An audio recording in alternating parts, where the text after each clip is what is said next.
1, 2, 3, go. Talking on a podcast, talking on a podcast, talking on a podcast. Yeah. Welcome to SmartLess. Welcome to SmartLess. Welcome to podcast. SmartLess.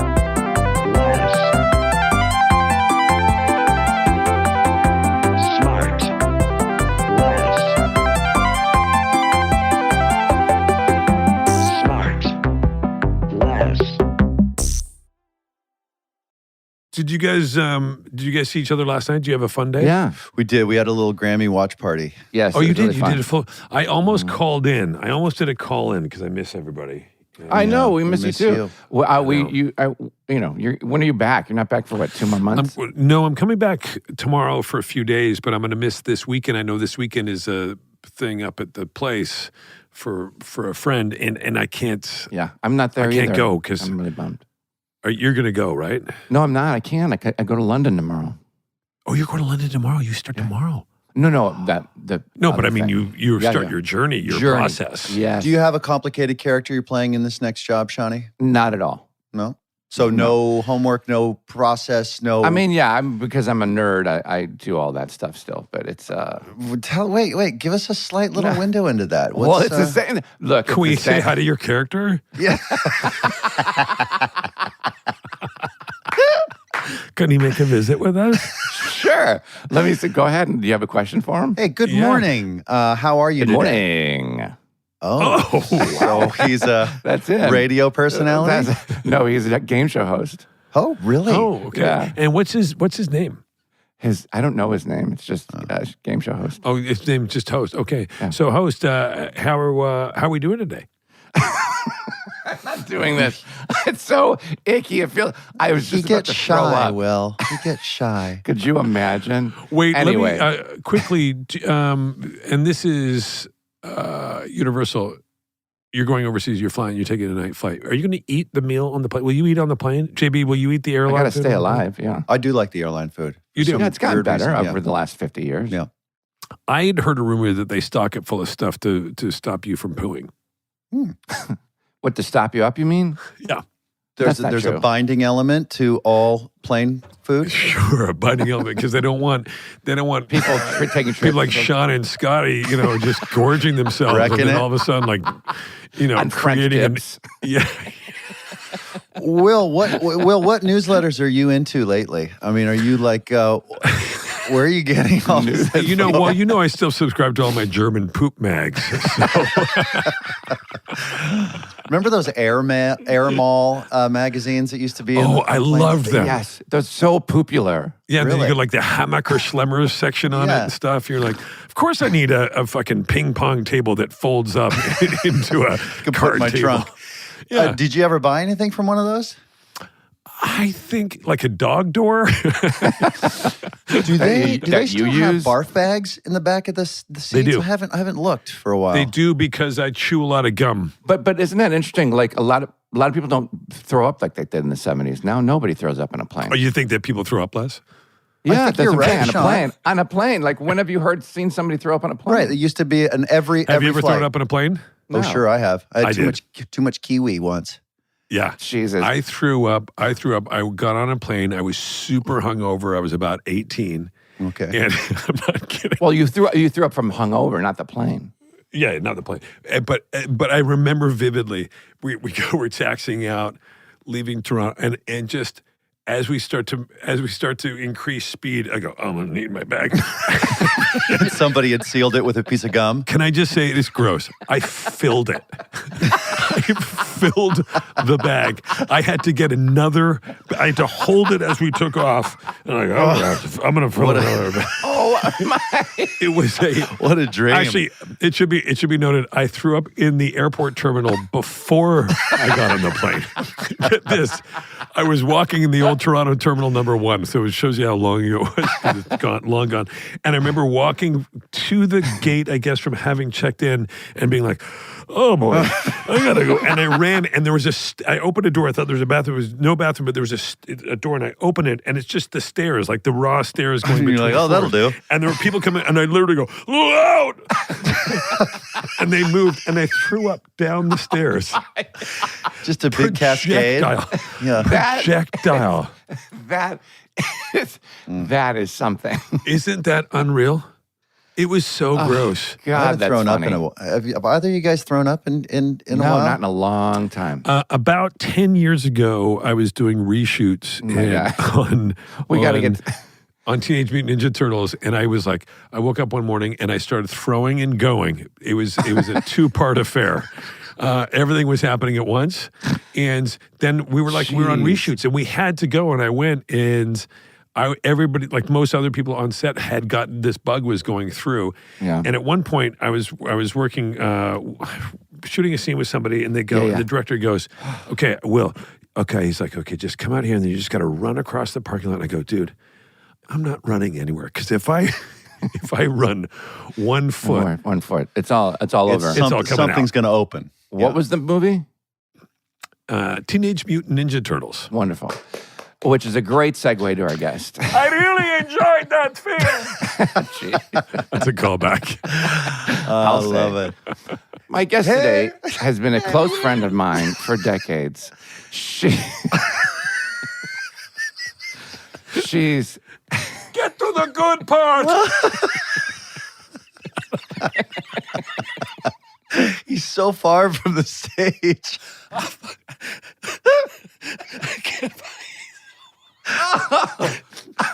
Guys, Who is the guest? Before I go.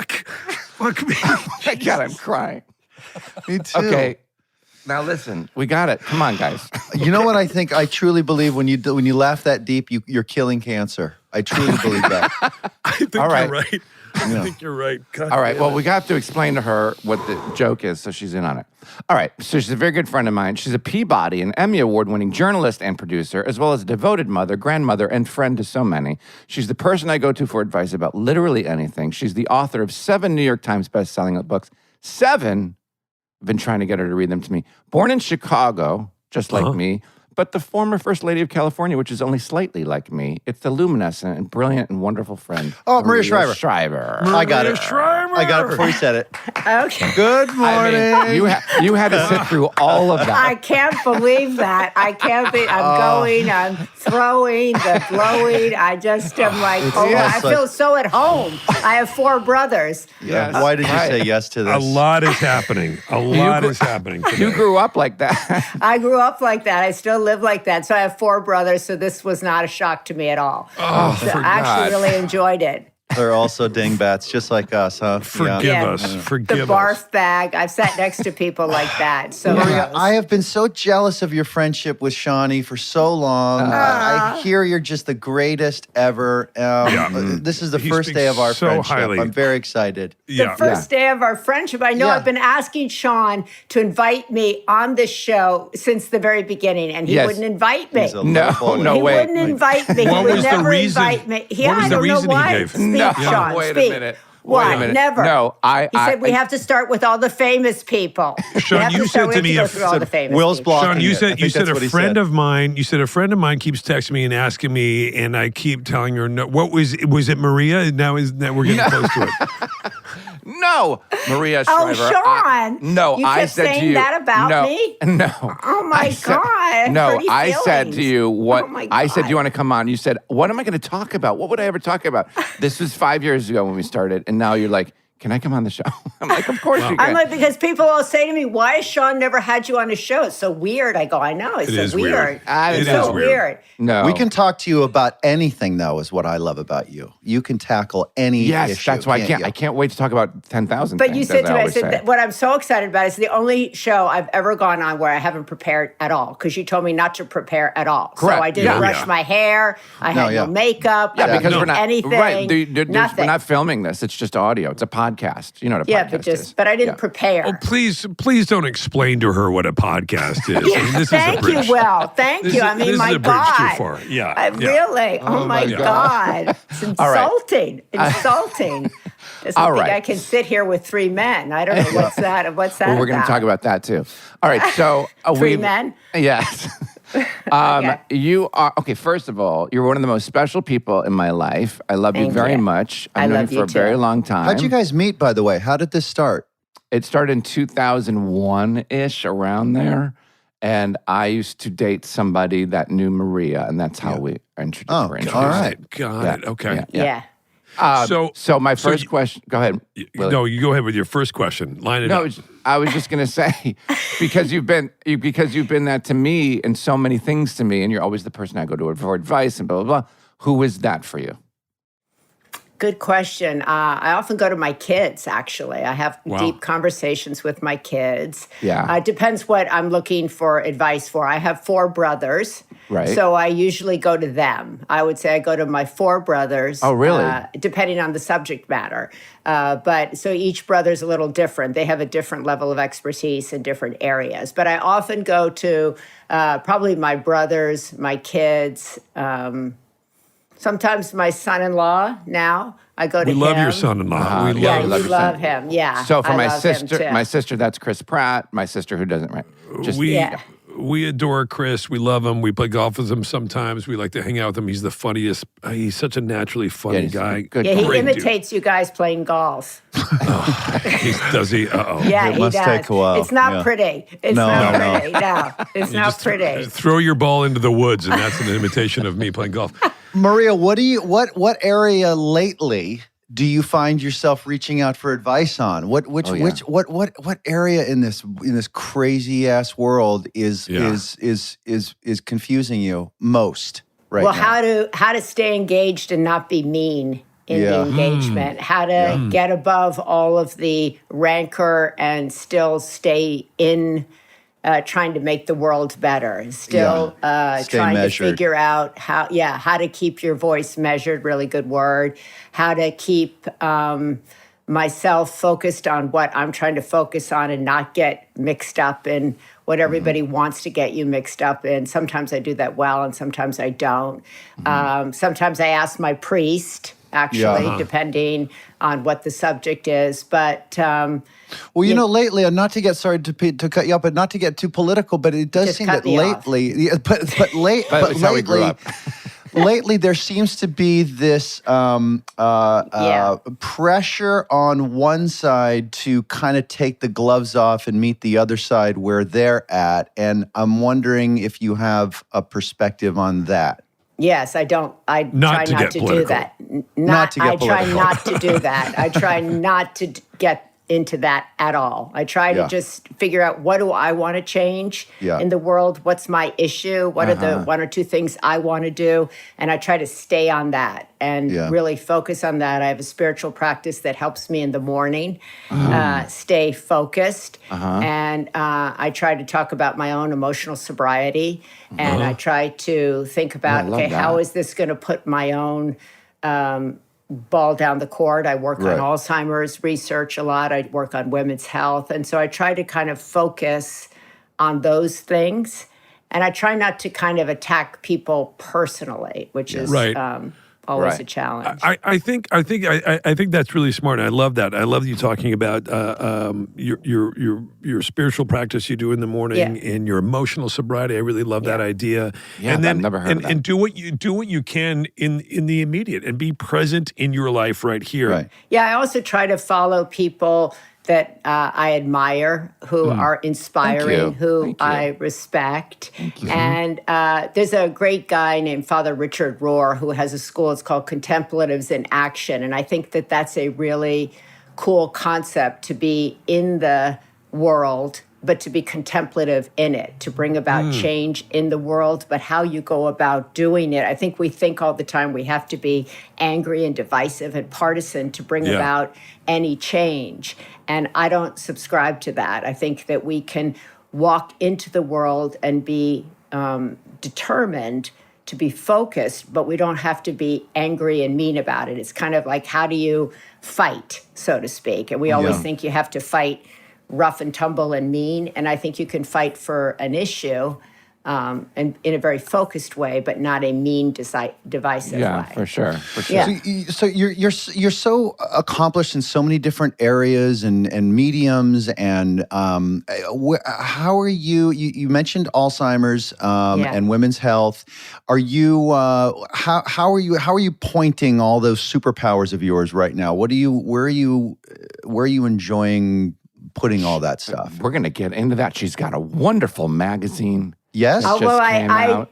I love, last year I worked with President Biden. We started the very first White House initiative on women's health and research. That and was big news. That was huge really news. big because there had never been, believe it or not, in this country, a White House initiative on women's health and research. And there had never been, we only spend 10% of the NIH budget on women's health and research. So we're so far behind, and that's even been though they're more passion. than 50% of the population. Yeah, exactly. Yeah. And so Crazy. that was a really big passion project, and we did a lot of great work before he left. And so that's something that's still really important to me because we're really far behind and for women of all ages.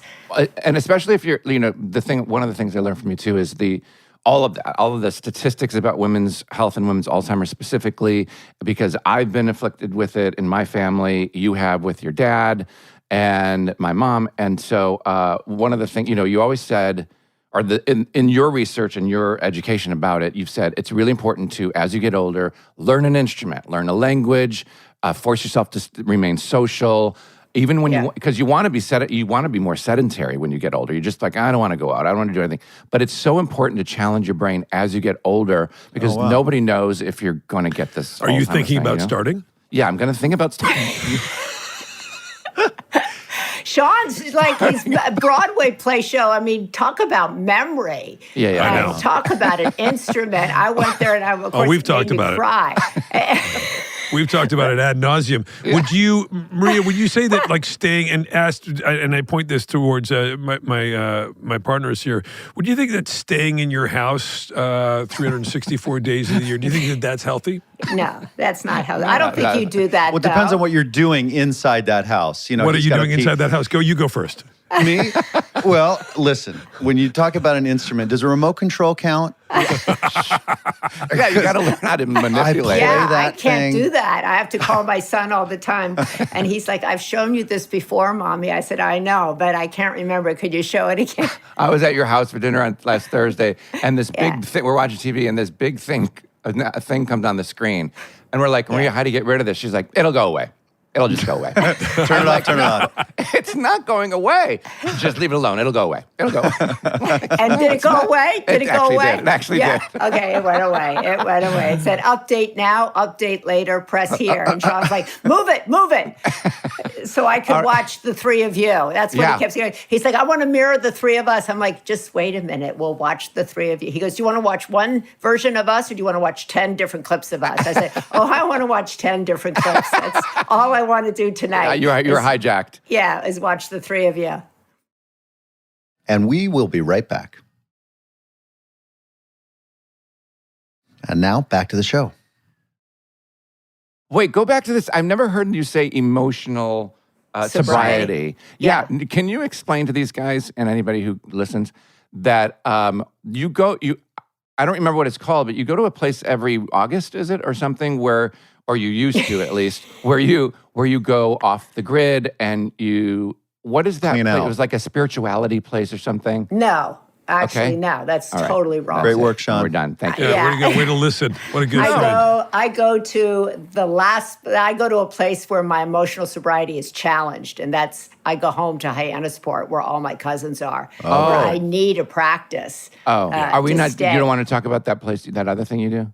What other thing I do? That thing that you used to go to, where you had to put your cell phone down, and you didn't have to. It was like a retreat. I went to. I've been to a lot of retreats. That's Hoffman. That's the Hoffman. What it is. I want to go. I want to go there so badly. I keep hearing about that place. What is that?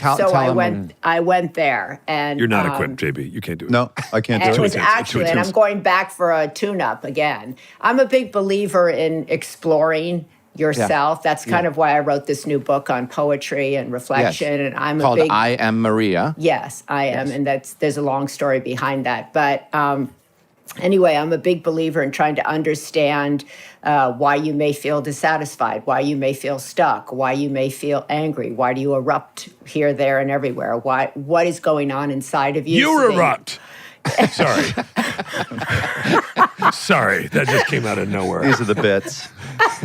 The listeners love the bits. I feel like I'm at home. I feel like I'm so at home. Oh, good. I've asked Sean to bring you guys to dinner one Oh, night. we'd And love never, to. Sean, how about the never. invite? He's never Relay mentioned that. No. This is not, I'm Sean, not kidding. you're He's talking never about- said that. Sean, you said, remember I said when we did those questions that lovers do, Yes. marriage Yeah. couples do. And so I Yeah. asked Sean to do it with me. Yes. And one of the things was, you had to go through what do we like about each other? How do we want the other person to grow? He had done it with Scotty. So I said, Yeah. can you do it with me? Right. And then one of the things I said to you at the end is, I want you to invite me Yeah.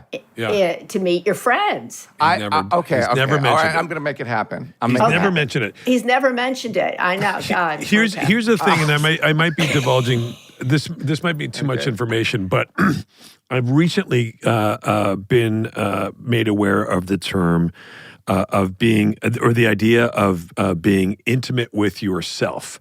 Yes. And that's not what you think, JB. So, Damn it. It's. I thought we were going to hear it's- some technique. No. It's this idea about learning how to be intimate with yourself is a process that I've been sort of going through recently, and it's been really revealing and really tough to do. It's a new practice for me. How do you do that? Well, it's about. It's a form of therapy that I'm sort of going through. It's part of the therapy that I've been experiencing of late, and it's about going back and being honest with myself about things and about where I've been and about allowing myself to feel certain things that I was potentially avoiding for a long time, et cetera, et cetera, et cetera. Yeah. And it's good for men to do that. And Maria, well, you can't, and the idea, yes, it's good for men. And the idea is that you can't have real intimacy with somebody else if you cannot be intimate with yourself. Bingo. That's interesting. Yeah. Bingo. Which I was like, oh, all right. Yeah. That's I interesting. love that. I love that you're doing that because I think it's, I do that through writing and sometimes I've done it through therapy, but I find that when I write, and if I write early in the morning and I write when it's quiet, and that's what this book kind of is, a lot of poetry. It's kind of almost stream of consciousness, just allowing stuff to come up. And you find that, there's a whole other person living in there or a whole other voice that wants to speak, which is really fascinating. Yeah. It's been interesting, and also I was thinking about when you said, JB, I think you or one of you did. Who are the people that you go to, Maria, to talk to about things, and what are the conversations? And there is somebody we have a mutual friend who I go to, who's other than these guys who I talk to about a lot of these things, who's my buddy Clay, whom I think you know. Yeah. I go to Clay too. And Clay's my guy, and he's one of my best friends, and he's my brother. I love him, and he's been incredible to me on so many levels. Love that. Yeah. Oh, I love that. That's so beautiful. My brother now goes to Clay too. Yes. Clay is really great at reminding you who you are. Yeah. At telling you what he sees and reassuring you that voice that's telling you you're, all those other things is wrong, and that what he sees is what other people see. And I think we all need a friend like that, actually. Sean, you're like that with me, right? You tell me what you see. You remind me when I go down a hole. They often, in lyrical, sometimes people call that an anam cara. There's a book about that John O'Donohue, the poet, wrote called the Anam Cara, which means soul friend. It's Gaelic, right? It means soul friend, and it's somebody who is a very intimate friend. It can be a sexual person, but it can often very not be at all. And it's just someone who sees you, who reflects back to you who you are, who tells you, who's honest with you, who tells you what they see. I love that. And reassures you that you're on the path, and also is honest enough to tell you when you've fallen off of it and can remind you that you can get back up. That's really, and Sean, you hear that. It's an intimate friend, right? It can be sexual, and it's a Gaelic. Yeah. So It's like a salt lick, but it's Gaelic. But actually, I think I met, you know what, Maria? I met your brother at Clay's birthday. You met me at Clay's birthday. We had met before, though. Yeah, but we talked there. We talked there, but I didn't want to say that we met there because you don't remember the first time we met, but I do. We had met at Sean's years earlier. Sean, let's you and I take a quick five. I didn't want to put you on the spot. Tell me, where did we meet the first time? Years ago at Sean's house, and Sean, that's right. this is over 20 years ago. Sean had a card game. He had a big poker night at his house. Do you remember that? It was like. It was so long ago. It was over. Is that 20 another thing that I wasn't at? That you No, guys you were there, actually. You were you had switched numbers. You had changed phone numbers. No, that weekend. This was like 25 years ago. Yeah, it was a long time ago. We were still friends then. It's cool. We'll double back on this after we sign off. Anyway, yeah, you're right. But it is great having those kind of people in your life. And I love that. And I like these guys. We have the same thing. It's not holding your feet to the fire, but it's the ability to go, hey, this is what's going on, and being unafraid to say, hey, have you thought about this in a way that's kind and constructive? Yes, and safe. In that exercise that Maria was talking about, where we wrote each other like, good things to work on, whatever, blah blah blah. I said to her, you remember the big one to you? Was, hey, do you think you could introduce me to people when I come over your house? because your whole life has been so huge, filled with so many people constantly 24/7 in your house, out of your, it's like a revolving door of all these people that come in and out. And I'll see these people and you'd be like, yeah, that's Martha. So anyway, come over. And I'm like, who is that? And I'll be sitting next, like having a hamburger next to somebody. And I'm like, I have no idea who this person is. And you just assume that I know them. And are you bringing your own hamburgers? Are you bringing the burgers with you? He does bring his own dessert, though. He does bring his. He sure does bring his own dessert. He sure does. He does. Is it any wonder why his husband is a diabetic? Sean's got a trunk full of treats. No, I bring my own desserts because, as wonderful as you are to feed me, a lot of the times the desserts are gluten-free, sugar-free, blah, blah, blah. But that's because of Scotty. Now, why are you doing a funny voice? I'm doing that because of Scotty. Oh, I didn't know that. Out of respect, Sean. Out of respect. Unlike you, she's not trying to kill your husband. Right. Oh, okay, I love his husband. He's so calm. So he's the best. We love Scotty. We love Scotty. Scotty is the best. Maria, you touched on going back home and visiting your family and needing to sort of arm yourself, if you will, with this spiritual program. The idea of growing up with that kind of, and continued sort of being part of a family that is under that kind of scrutiny, what does that do? Because we all have tell Tracy, so your dad is the great Sergeant Shriver. Your mom is Eunice Kennedy, who was the sister of JFK, and you're the niece, and blah, blah, blah. Okay. Okay. I am Maria. I am Maria. Right, and that's what I wanted to talk about.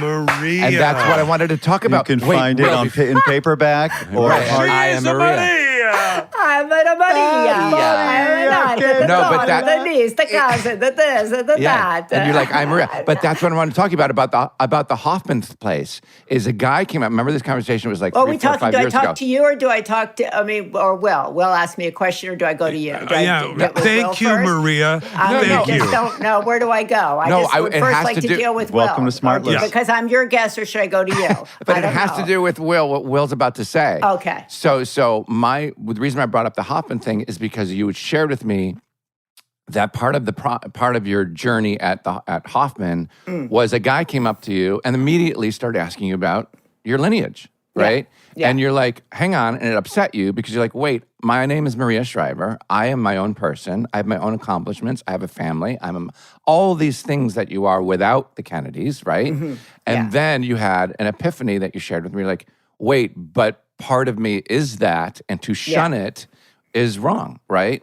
And so, and then I know that's kind of a prep to what Will's probably about to ask you. What was it like? Well, I had already asked her, what is it like? Do you feel, but yes, sure, that's adjacent to what I'm saying, which is, that's I'm right here. Yeah. Adjacent abatement. Adjacent abatement. Yeah. My new mold removal company. Yeah. Yeah. I think it's going to do well. I think it will. Yeah. That's funny. But talk about that. It's a lot, actually. But I find after doing a lot of work, I find myself now in a really good place about it. Well, because, and the reason what's interesting is, you hear people who have made names of themselves as a whatever it is, name the discipline. But and then people say, and if they say, well, it's tough being in this position, the critics say, well, fuck it, that's the price you pay for being famous, and they say that, right? So you can't complain. In a lot of ways, even though you've had so many great accomplishments that you've forged on your own, you were born into it. You didn't have a choice, is the truth, right? Right, yeah, but I think we all have a choice about how we want to conduct ourselves in that experience, right? And I think what I tried to do was outwork my lineage, which was a mistake. And I thought, like, oh, if I, get accomplished, if I do all these things, then you won't be introducing me by whose daughter I am, whose cousin I am, whose niece I am, and won't be talking to me only about those things. And that was a driver, certainly, but I think it was unrealistic because I came to understand, like, I'm never going to outwork that. I'm never going to outperform that. I'm never going to out that, right? So to speak. Right. So getting to a place where, like, okay, wait a minute, let me figure out how to accept that, how to be happy when people come up and that's all they want to talk to me about. And then just try to understand that I have my own practice. I have friends who understand who I am, who love me for me, and that I can't change everybody's opinion. Like, I go through the airport or I sit down and that's what all people want to talk to me about. I just go, okay, now I understand that. I just let that be and I don't get mad at them. Yeah. But it's so funny, like growing up in my generation and seeing you on TV all the time, I would never, ever think of talking to you about that. Because I grew up seeing you as Maria Shriver only. Yeah, exactly. Even more famous than any Kennedy lineage could put on someone. Like you were extremely successful in carving your own name, your own position, your own profile. But people want to talk to me about the other. Right. Yeah. Well, exactly. And so I think it's just getting to a place of understanding that's part of you and not fighting it. And then just trying to figure out, okay, what do I want to do? Which brings me back, what are the issues that I care about? And not feeling like I'm not performing if I'm not running for president. That's kind of how I grew up. Like, if you're not going to, run for that, like, get out of the way, go to the back of the room. So I had to go, like, okay, and my mother was also a total force of nature, quite a tough woman. Yes. And she also was not interested in hearing any complaint about anything. Right. So I wanted to ask you about that because the few lunches I had with her and you, I'd be sitting, she scared the shit out of me. I'd be sitting there having lunch and we had a couple good laughs, like Eunice. Yeah, she's funny. She's funny. Yeah. But you're right. She's very guarded or whatever, however you want to describe it. And you are one of the best mothers I've ever witnessed. Like the rules that you put in place and the boundaries and the love and all of those things as a mother was incredible to witness. But did you recognize that in your mom, that she is this kind of, like you said, force of nature in an emotional way? Did you find that, okay, well, like all of us, we got to take the good stuff from our parents and the stuff that maybe we don't want to take? And how did you find that balance? And were you aware of how she was? Well, I was aware she terrified everybody, and she terrified me too. So so I was aware of that. I was aware that she was formidable, and I stood up, as I said, every time she walked in the room till the day she died, right? Yeah. Both my parents, I was raised that way. My grandparents, my parents, they're in charge, they're running the roost, and they had really high expectations.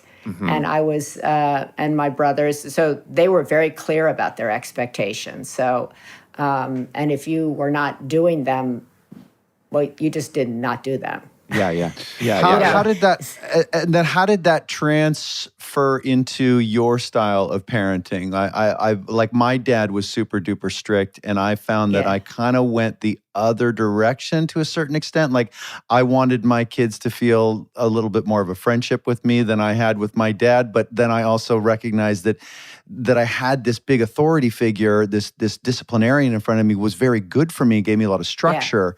And so I thought, maybe I'm doing a disservice to my kids. So I kind of tried to tack back. Like, how did you find a balance there? Well, I tried to kind of take a lot of the things both my parents instilled in me, but I tried to be softer in that I tried to say, I love you. I tried to touch them and hold them and nurture them. And, really, I guess, really touch, hold them. And, I think but I also have, and through Hoffman and other work, understood that my mother, asking my mother to give me something that wasn't given to her was unfair. Right. So, Mm-hmm. and so she didn't grow up being held like that. She didn't grow up being, she was loved in a different way. And I felt loved, but not like how I would look at other people's mothers. Right. Yeah. It wasn't the same thing, We'll be right back. And now back to the show. Was that a big moment for you when you started I remember certain things about not forgiving your parents, but when you have an understanding and appreciation of what it is, what their limitations are because of how they were brought up, et cetera. Was first of all, it happens later in life than you wish. Yeah. You wished it would happen when you were 18. Right. Right. What was that like for you? Was that a sort of a watershed moment in your life? Yeah, and it continued to be in multiple ways. And even after my mother passed away, it was, I continued to learn about her and continue to change my relationship with her in death as well. And trying to understand how she was raised, what she was up against. My mother, she dressed in men's pants. She carried a briefcase. She smoked cigars. She only hung out with men. She'd have, like our table was filled with men. And when they would bring their wives and maybe wives would go into one corner, she'd always go with the men. She had her cigar out. She'd have her, pencils in her hair, and she was on it. She was not messing around at all. So I was like, okay, is that a woman? I was like, is that the way you're supposed to do it? I don't know. She was very competitive, hyper competitive, tried to beat all her children, beat everybody who came around. And so she was... And challenging, not physically very beating challenging. them. Not physically beating. Be competitively beat them. Not beat them. Yeah. Thank you, Sean. You're welcome. That's what I'm here. But I admired that. That's how she created the Special Olympics. That's how she created change in the field of people with intellectual disabilities. She willed it into action, and she stomped the halls of Capitol Hill, and she forced her brother when he was president and her other brothers when they were in the Senate to change laws. And she was relentless, and that created tremendous change. So I kind of watched that, and I tried to figure out, okay, how do I do that out of the house but not in the house? Now, I'm sure you've answered this 1,000 times. I apologize for not knowing the answer. But what was the main thing that kept you from ever really formally going into a political position and the feeling that you could affect change a little bit more from the private sector? Well, my experience with politics was assassination. And my dad ran for vice president in 72 and lost. And it was that was a huge watershed moment for me. Yeah. And I also watched people come over to our home who were involved in politics, who were one way in our house and a different way on television and outside, and I didn't like that.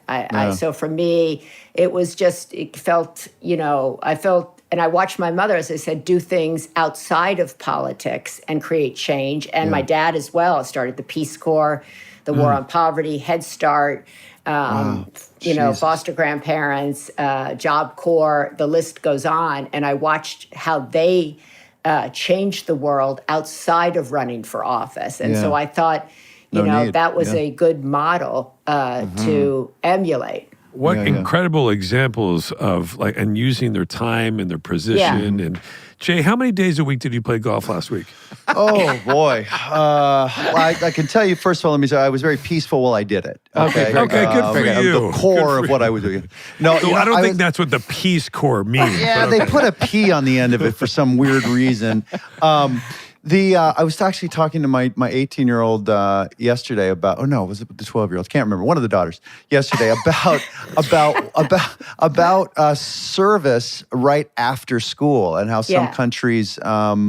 Make that a requirement. And where do you sit on that? I feel like it'd be such a great thing for. Someone was talking about it on TV the other day about how it would foster this great healthy sense of shared. Do you mean military service? No, it could take any form. Yeah, in some countries it's military. In other countries it's just serving the greater good. Some sort of civil situation. Peace Corps came to mind when I was talking to her. That's what made me think of it when you were talking about it. Where's where do you stand on that? Sean, you did Up with People for 2 years, didn't you? I did Down with People. I think it's a great idea.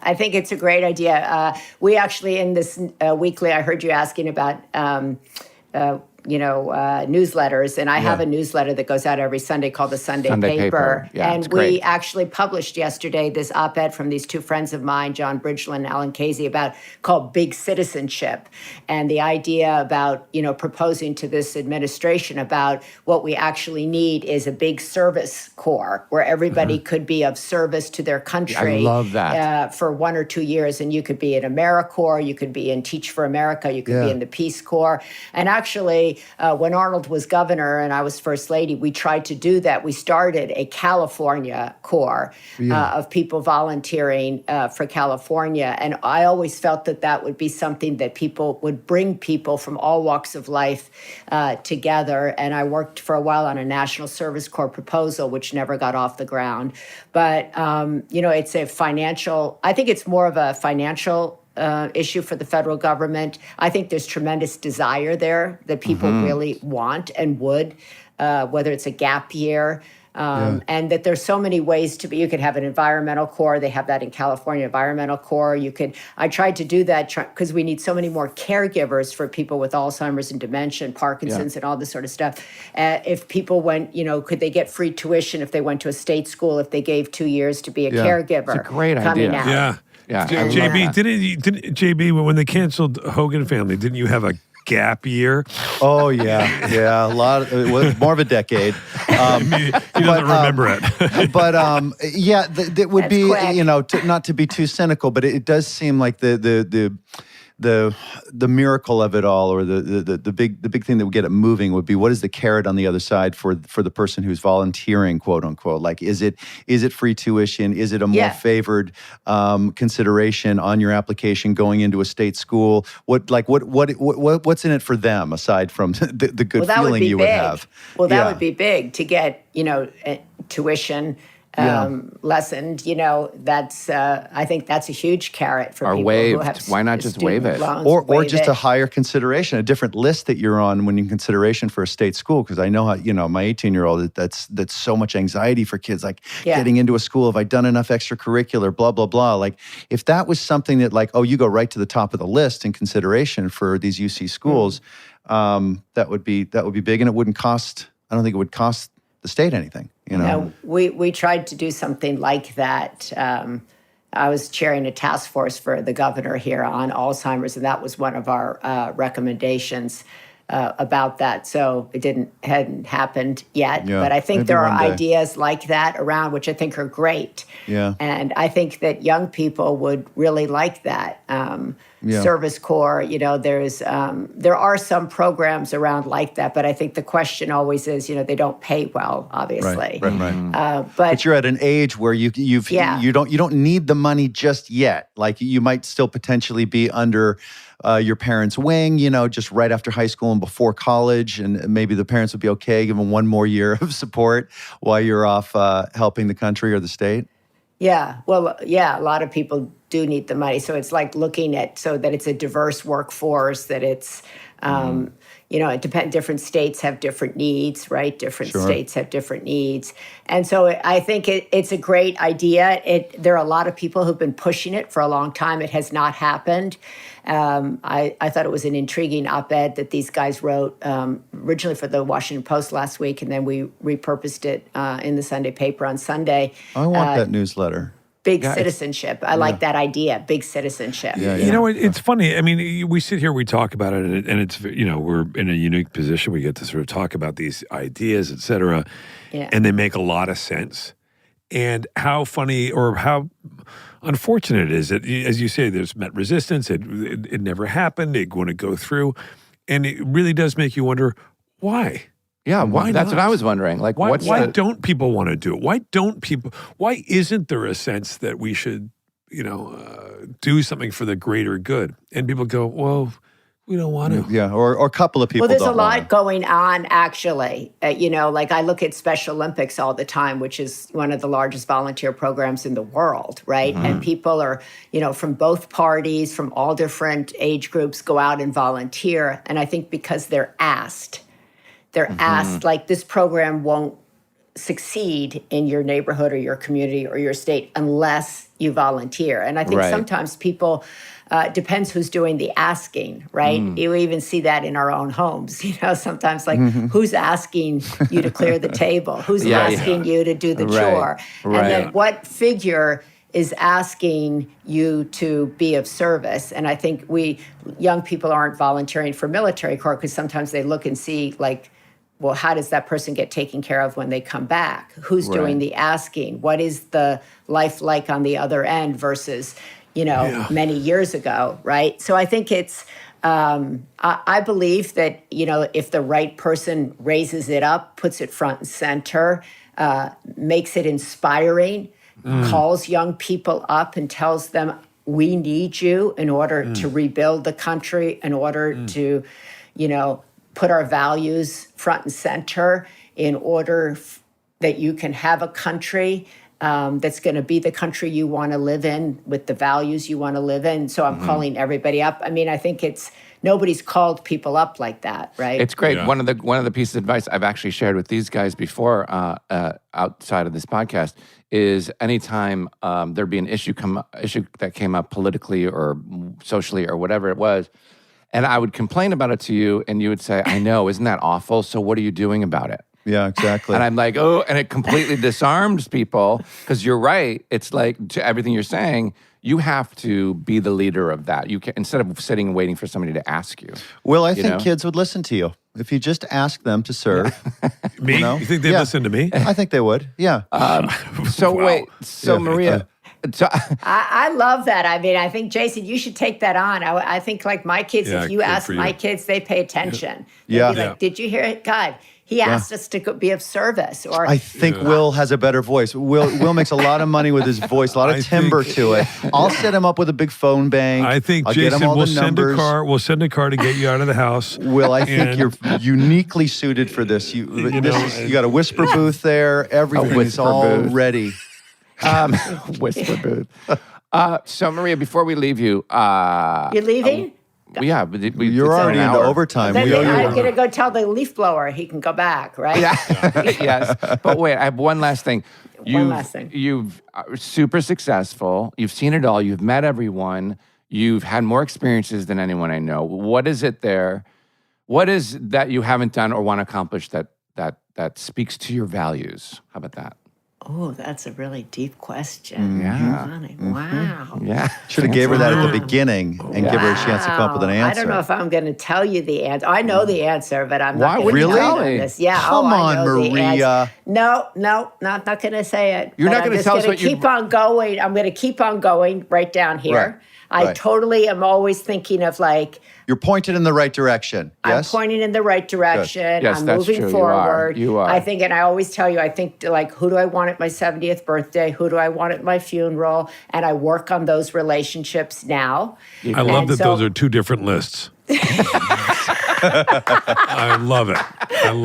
And I'm now going to include you to the other boys now at my funeral and my birthday party. I just grew my list. That's right. I'd love to say a few words, if that'd be okay. I hope so. I hope you'll bring a poem, because I've got this book of poetry. Sure. So that's mainly when people use poems, right? They stand up at a funeral. They stand up at a wedding. I asked to get the copy of the book, and it's not ready yet, but I can't wait to read I Am Maria and the poems. And then I love a poem. Do you have a poem in your life that was, like, important Nothing. No, roses are red, violets are blue. Nothing. How about you other guys? No poems, no poetry? I got to work on that Sure. part. I mean, I could cite like, Rilke or somebody like that. You know what I mean? Well, Jeez.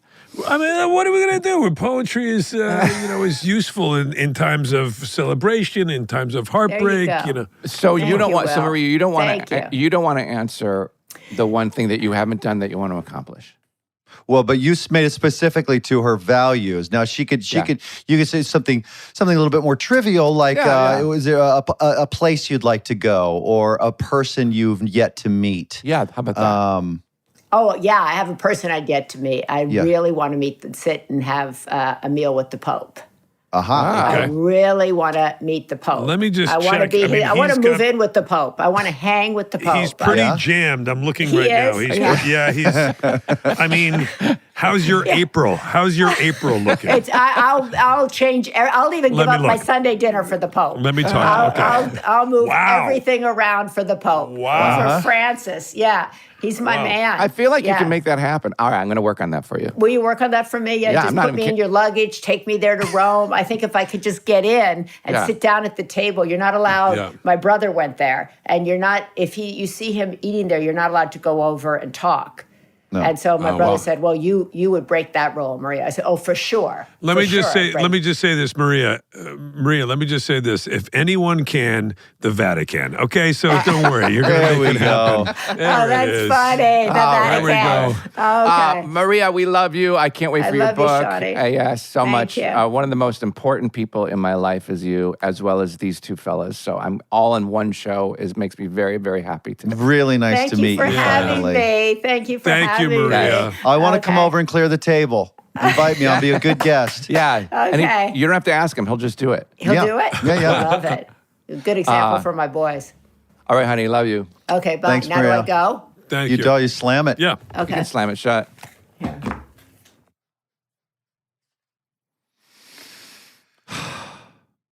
Yeah. Right? She's feel better? awesome. Emotional Sean, sobriety. I've met her a couple times with you, but so briefly, and I never really got a sense of like how. I mean, a little bit. She's obviously super smart and stuff, but like she's amazing. But there's 10,000 other things that she's started or programs or we didn't even get into any of it. But she's endless. Every single day she wakes up thinking about how she can serve. I know we talked about that before with other people, but how can Don't she... sell yourself short. You told me the other day you started season 4 of The Mentalist. That's true. You and Scotty. The mental... How do you have that at the ready? The mentalist. Anyway, Maria. I love, Sean, I love that. I know you've talked so fondly about her and her family and how important they are to you in your life. Yeah. Right? It just like... because he does not like to cook. That is why. No, but like real... Jen's on Sunday, Maria's on Thursday. Yeah. Real rocks for you. Like really, right? Thanks, Honey. Yeah, like a real steadiness. Yeah. They added to your life. Yeah, she is. Yeah, as are you guys, by the way. Thanks. She's anyway. done so much for so many groups. Hearing her talk and it's just incredible. Anyway, thanks for indulging, and I'm glad you enjoyed her as much as I did. She seems like she would be absolutely my favorite person in the world. Well, why don't we we'll do a din. Yeah. Make it happen. We'll do a din. Yeah, that's short for dinner. Yeah, well, we'll do a dinsy. You know, We'll do a dinsy. This guy's a hip guy. He's he's got Riz.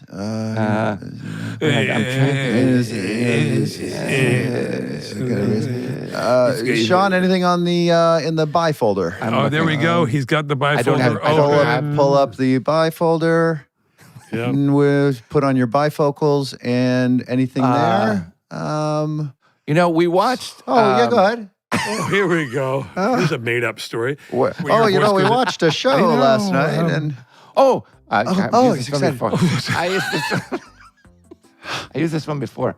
I like to, if I'm driving around and I'm hungry and it's a Sunday and Maria's having family dinner, I like to stop by for a quick bite. All right, bite.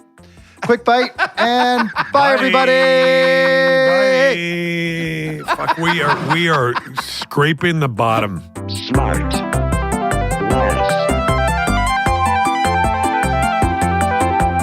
SmartLess.